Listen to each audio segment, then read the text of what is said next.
Those numbers from the Daily Bread Food Bank in Toronto are sobering, frightening, and shocking all at the same time. You heard what the man said, a 273% increase in use pre-pandemic at the Daily Bread Food Bank in Toronto. And unfortunately, those are numbers that are reflected at food banks from coast to coast in this great country. And as we get towards the Thanksgiving long weekend, Mike, I thought it was appropriate to talk about food banks in Canada, how overworked and underfunded they are, and how often they're being used now in this country. Yeah, it is on the rise, like no other point in history, save for the Depression era. And the stats are staggering. 2,059,000 visits to food banks across Canada, the highest monthly total ever recorded in March of 2024. That's really recent. Those numbers haven't changed much. The stat right now that shocks me is more than 1 in 4 households in Canada, 1 in 4, are dealing with food insecurity because of a variety of reasons. A lot of it is the cost. And you said something to me before we started. I didn't realize this, but it is true that you were saying that there's a lot of people fully employed forced to use a food bank in Canada. No, it's true. I mean, more than ever before, people that are fully employed, and in some cases, both parents or both people in a relationship in a household are employed and still using the food bank to offset, the expenses that are just continue to rise in food prices. Since January, the price of beef sirloin up 44%. Wow. Oranges up 40%. Coffee up 32% and climbing. Tim's just raised the price of their coffee for the first time in 3 years. Looking back in last year to this year, the price of potatoes, cranberries, stuffing, and gravy are all up in price year to year. Each and every year since the pandemic, a lot of basic staple food items, and butter being one of them, keeps going up and up. And most grocery stores my partner and I visit, if butter's at $4.50, we get the max we're allowed to buy and freeze the rest, because the next time we go, it's going to be double in price. Oh, I think we've all done the butter run, yeah, as we like to call it in our house. Okay, first of all, what are we going to do with all this butter now that we bought it? And why did we buy unsalted? Do you ever get in that situation where you're like, unsalted? What have I done? My partner uses it for baking. She specifically buys it for baking. Yeah, that makes sense. Yeah, but I know. I do hate the shock when that happens. But no, you're right. Like the basics that we build our lives around have just become out of reach, and that's where the food banks come into play. 33% of food bank clients are children. I can't believe in Canada, Thanksgiving 2025, that's a reality. That's a reality we're facing. Yeah. And you had just mentioned Staples. I don't want to reveal his identity for just because I want to keep us anonymous. But I know an owner of a No Frills franchise in Markham who basically is making no profit on the sale of flour, is selling it at cost because he knows how bad it is and how tough it is for families. He's not making any money on the sale of flour at his store because he feels such guilt when he sees these people, and they know every sale. And well, that's the other thing. If you weren't a sale watcher or a coupon clipper before, you certainly might be now, regardless of what your position in life might be, no matter what your status career-wise is. Everybody is concerned about what they spend. I saw grapes for, I think, $13.99. Goodness. A bag of grapes for $13.99. One bag? Now, grapes was a staple in my lunch as a most kid kids growing up. How can you make that a regular, nutritious part of a kid's lunch at that price? It's almost impossible. And you raised a good point about young people and saving money. The CBC actually did a study, and I thought it was interesting that more 18 to 24-year-olds are going to Costco than ever before because they can buy in bulk and save. Bulk pasta, bulk sauces, staples that would feed them. And they're realizing if I can buy a big jar of, Alfredo sauce and a big thing of pasta, that's multiple meals. Jim, I'm going to be honest with you. I don't know how good Costco is for the retail market out there, because buying in bulk like that and creating that retail environment makes it difficult for the No Frills guy who's out there trying to do something, directly in the community. But it's all anybody can do now is any means to go and find a better deal, whether means buying more, whether it means buying slightly off brand. I do like the Kirkland stuff. I'm not going to lie, by and large. So people are making that adjustment now. Big brands are going to suffer because they are that 25 cents or a dollar more. Right now in Canada, from coast to coast, it's unlike anything I've ever seen before, that families of multiple different income levels and social strata, middle class, working class, upper middle class, are all looking at trying to save some money buying groceries because it's become such a big part of your monthly budget. So anywhere and anything you can do to save, people are reaching out and looking and going out of their way to save some money because it's such a drain on your budget. Check out this stat from Polaris Strategic Insights. Fiscal stress. Many can't afford enough food. A recent quarterly survey found that 23% of Canadians now report being unable to buy sufficient food, up from previous quarters by about 12%. Another report shows that food insecurity has risen 40% over year over year, over 2 years, with 25.5% of households struggling to afford food in 2025. I want to talk about that phrase, food insecurity. Yeah. What does it mean, Jim? It means to me that you have $80 to shop and you need to buy $200 worth of food for your family, and you don't have that. Right. You only have $80 and you have to buy the cheapest brands, the cheapest food items possible, and stretch it as much as you can to feed your family, to feed yourself for the next period of time you have money. That's what it means to me. I'll tell you what I think. I think that we've done a disservice by using that phrase. Okay. I kind of feel that the word is hunger. Yeah. I don't think we should water down the phrase hunger by calling it food insecurity for the sake of having a way to document it or a way to statistically refer to it.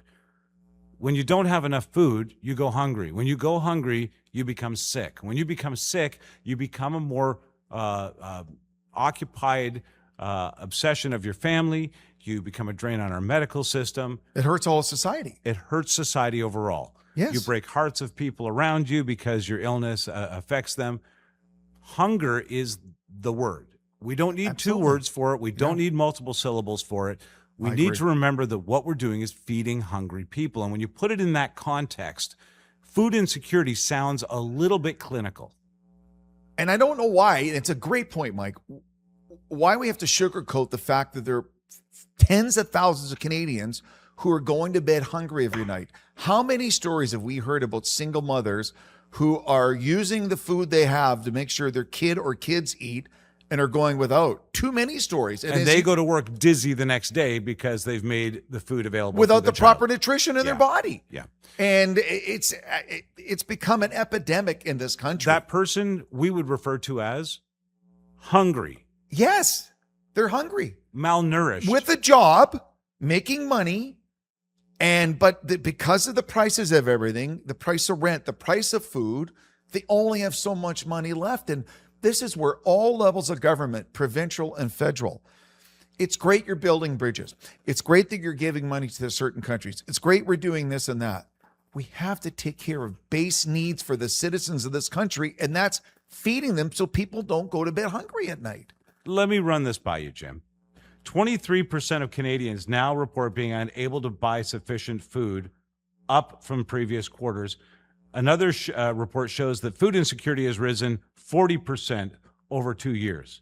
If I said to you, Jim, Canadians have gone hungry by more than 40% in an uptick. Yeah. If I said to you, 40% more Canadians are hungry than just That one has a quarter way ago. bigger impact.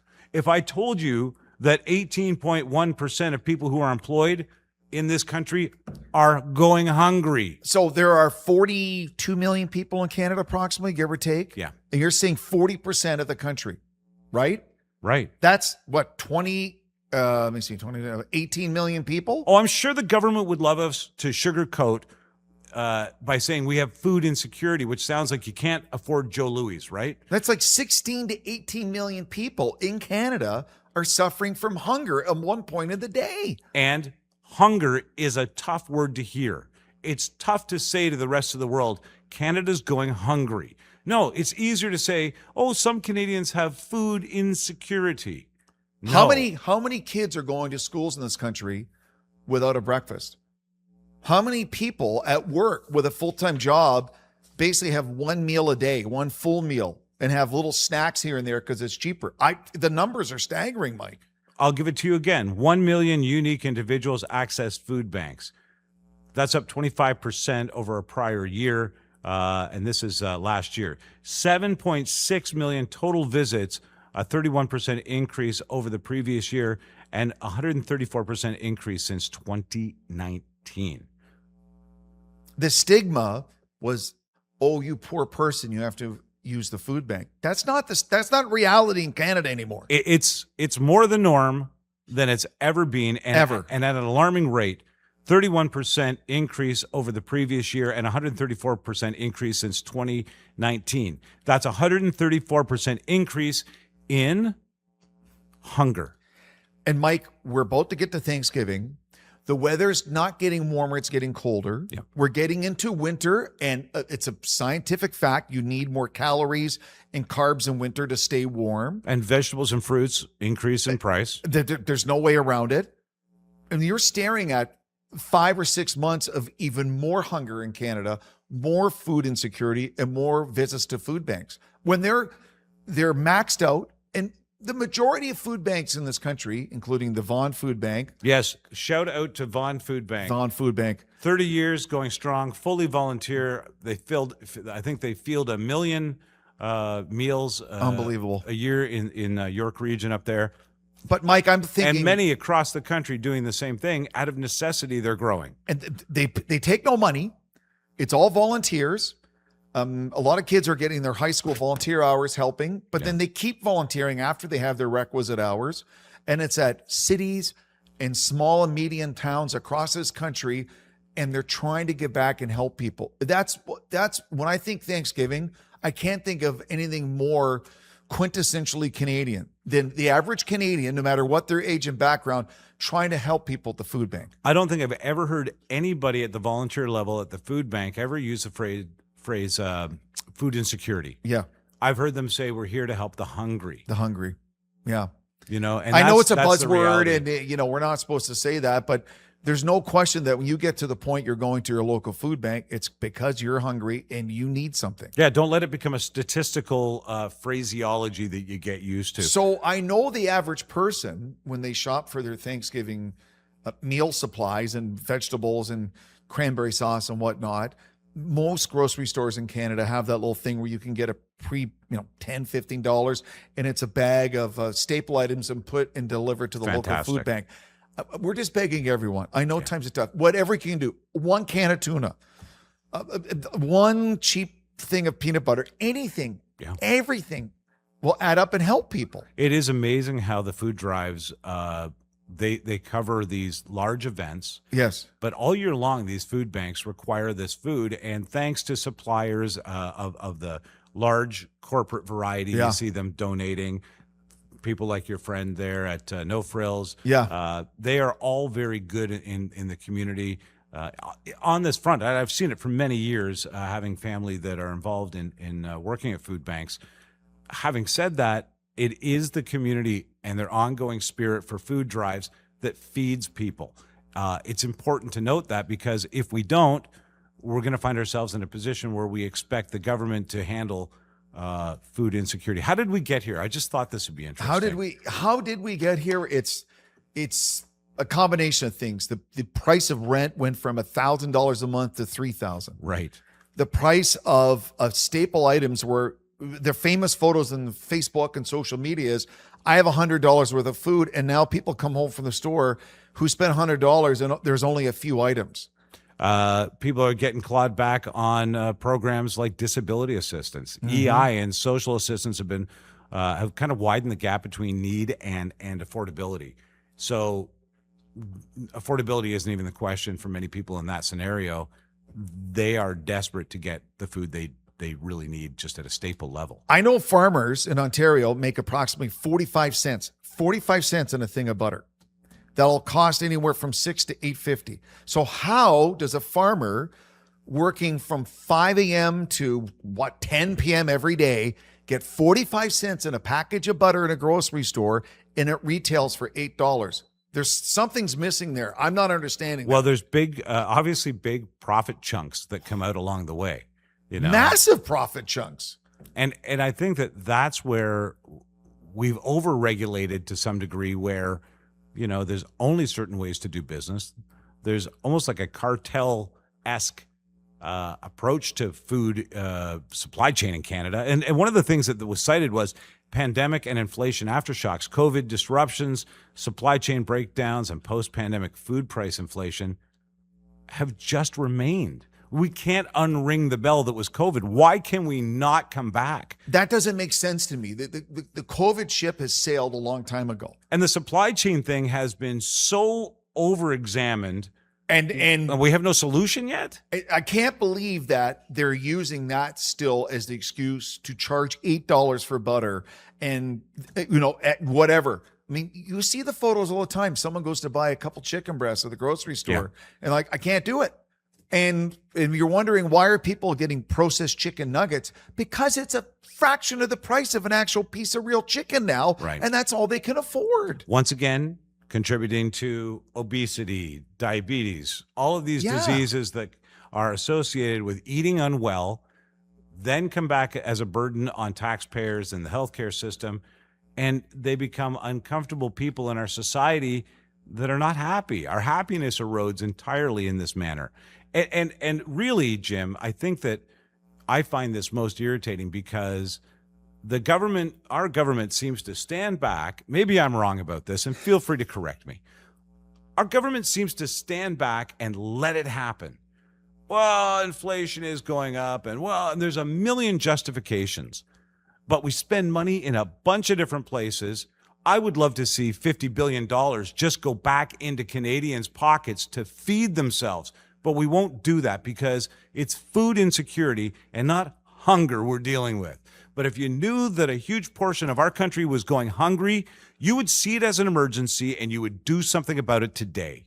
I get a lot of feedback about True Patriot Love Media, a lot of feedback. And I get a lot of people thanking us for what we're talking about because they're average Canadians who, even if they're retired, are still working because they have to. Right. Because they don't have enough money to feed themselves. They had a plan that no longer works because the economy has crashed around them. They're young people who got the degree like they were told and don't have enough money to do other things. So they're doing extra side hustles to feed themselves. So when the government makes announcements on provincial, federal, all levels that we're doing this, we're doing that, that is fine. If you also make an announcement, we're doing this to help Canadians.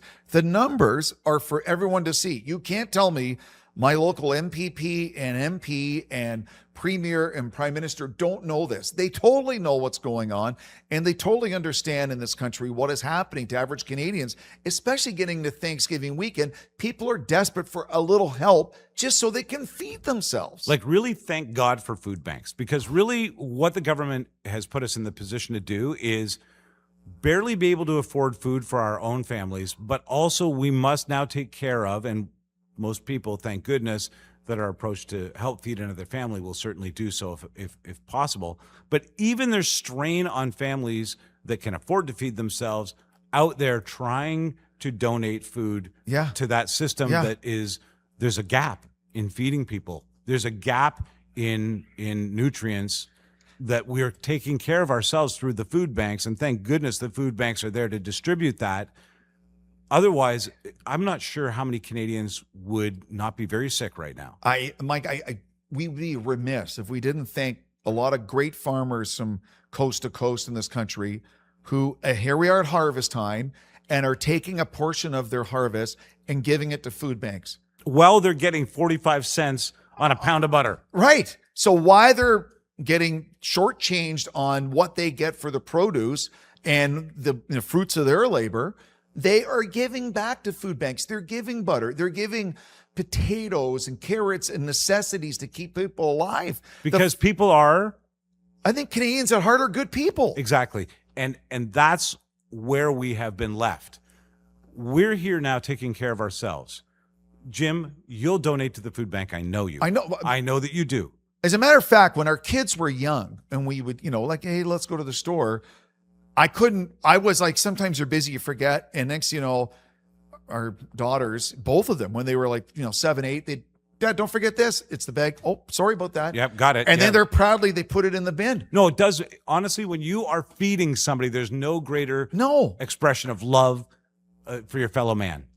I will feed you. Yeah. And I think that your family happily will do that.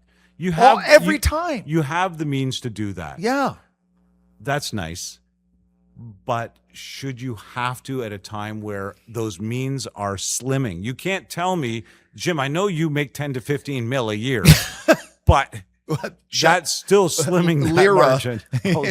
Pesos. You're going to get pesos? Yeah, Okay. pesos, yeah. Well, you know what? Still, you could throw the number around. But the reality is, even when it is more difficult for your family, even though you can feed yourselves, it will be more difficult to help donate to somebody. You will do it. And that's great on Canadians and food banks because we've been put in this position. And again, Canadians at all income levels and all communities, even have-not communities in this country, are stepping up and helping.